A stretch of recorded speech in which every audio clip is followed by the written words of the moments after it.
अस्सलाम वालेकुम। कैसे हैं दोस्तों? उम्मीद है सब खैरियत से होंगे। आज इस वीडियो में हम पढ़ेंगे करबला का पस मंज़र। इस्लाम एक मुकम्मल ज़ाब्ते हयात है जो जुल्म, जबर और नाहक के खिलाफ आवाज़ बुलंद करने की तालीम देता है। रसूलुल्लाह सल्लल्लाहु अलैहि वसल्लम की रहलत के बाद खिलाफत का निज़ाम कायम हुआ जिसमें खुलफ़ाए राशिदीन अदल व इंसाफ का नमूना पेश किया। लेकिन वक़्त के साथ साथ कुछ ऐसे अनासर उभरे जिन्होंने खिलाफत को मलकियत में तब्दील कर दिया। उन्हीं में सबसे नुमाया नाम यजीद बिन मुआविया का है। जब यजीद को खिलाफत सौंपी गई तो उसने बज़ोर ताकत तमाम मुसलमानों से बैत लेना शुरू की। इस बैत का मकसद महज इताअत नहीं बल्कि यजीद के ज़ालमाना और गैर इस्लामी तर्ज हुकूमत को तस्लीम करना था। ऐसे में हज़रत इमाम हुसैन बिन अली रज़ियल्लाहु अन्हु ने बैत से इनकार किया और हक व सच की राह इख्तियार की। यह इनकार वाक़या करबला की बुनियाद बना। हज़रत इमाम हुसैन का मकाम व मर्तबा। हज़रत इमाम हुसैन नवासे रसूल सल्लल्लाहु अलैहि वसल्लम हज़रत अली और हज़रत फ़ातिमा ज़हरा के साहिबजादे थे। आपके बारे में नबी करीम सल्लल्लाहु अलैहि वसल्लम ने फरमाया, हुसैन, जिसका तर्जुमा है हुसैन मुझसे है और मैं हुसैन से हूँ, अल्लाह इससे मोहब्बत करे जो हुसैन से मोहब्बत करे। आपकी परवरिश नबी करीम सल्लल्लाहु अलैहि वसल्लम के गोद में हुई। दीन का सही मफहूम आपके दिल में जागुज़ीर था। आप जानते थे कि यजीद जैसे फासिक व फाजिर को तस्लीम करना दीन की तबाही का पेश खेमा होगा। यजीद की बैत का मुतालबा।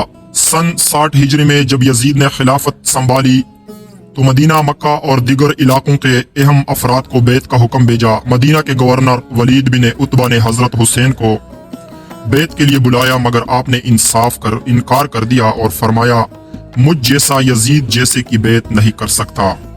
यजीद शराब पीने वाला, दिन का मजाक उड़ाने वाला और फासिक व फजूर में मुब्तला शख्स था। इमाम हुसैन रज़ियल्लाहु अन्हु के इनकार ने एक नया बाब खोल दिया, बातिल के खिलाफ जिहाद का बाब।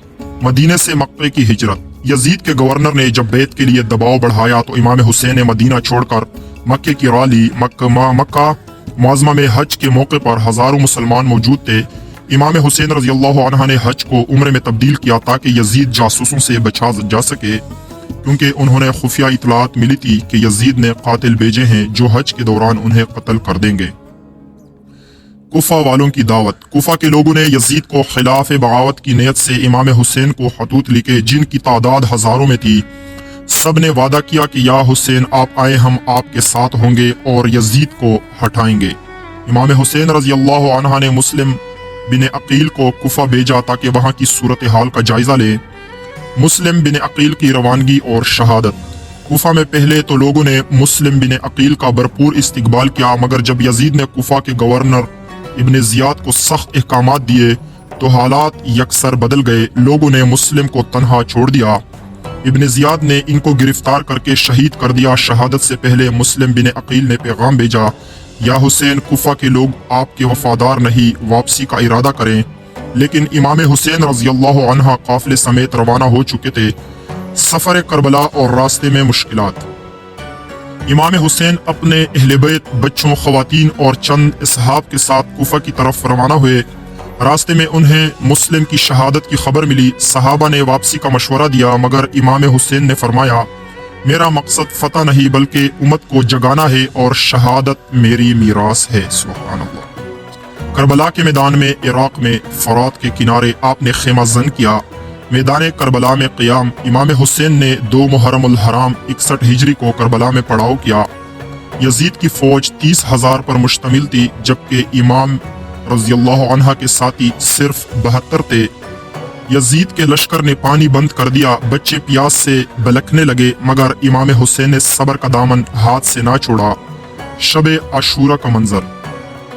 9 मुहर्रम की रात इमाम हुसैन रज़ियल्लाहु अन्हु ने चराग बुझाकर फरमाया, जो जाना चाहे चला जाए, दुश्मन मुझे चाहता है तुम सब आजाद हो। मगर किसी ने खेमा ना छोड़ा। हजरत अब्बास, अली अकबर, कासिम, हबीब बिन मुज़ाहिर, ज़ुहैर सब ने जान कुर्बान करने का अज़म किया। यौम आशूरा और शहादतें। 10 मुहर्रम उल हराम को सुबह से जंग का आगाज हुआ। इमाम हुसैन रज़ियल्लाहु अन्हु के साथियों ने बारी बारी मैदान में जाकर जान कुर्बान की। हजरत अली अकबर रज़ियल्लाहु अन्हु इमाम के बेटे ने सबसे पहले जामे शहादत नोश किया। हजरत अब्बास, علمدار وفا کی ایک مثال تھے جنہوں نے پانی لاتے ہوئے شہادت پائی۔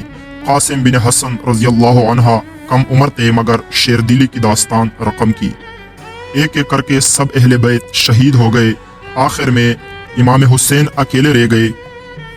حضرت امام حسین کی شہادت۔ دوپہر کے وقت امام حسین میدان میں آئے، دشمنوں نے حملہ کیا، تلواریں، نیزے، تیر سب کچھ استعمال ہوا۔ شمر لوین نے ظلم کی انتہا کرتے ہوئے امام حسین رضی اللہ عنہ کا سر تن سے جدا کر دیا۔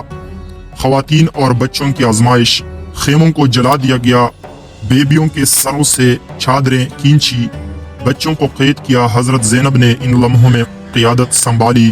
امام زین العابدین جو بیمار تھے کو زندہ رکھا گیا تاکہ پیغام کربلا دنیا تک پہنچے۔ اسیری کوفہ سے شام تک یزید کی فوج نے اہل بیت کو کوفہ اور پھر شام کی طرف روانہ کیا۔ راستے بھر بیویوں نے مصیبتیں برداشت کی اور ہر مقام پر حضرت زینب نے حسین رضی اللہ عنہ کا پیغام دیا۔ یزید کے دربار میں حضرت زینب نے خطبہ دیا، اے یزید، تو نے جو کچھ کیا وہ تیرے ظلم کا آغاز ہے، مگر وقت آئے گا کہ دنیا تجھ پر لعنت کرے گی۔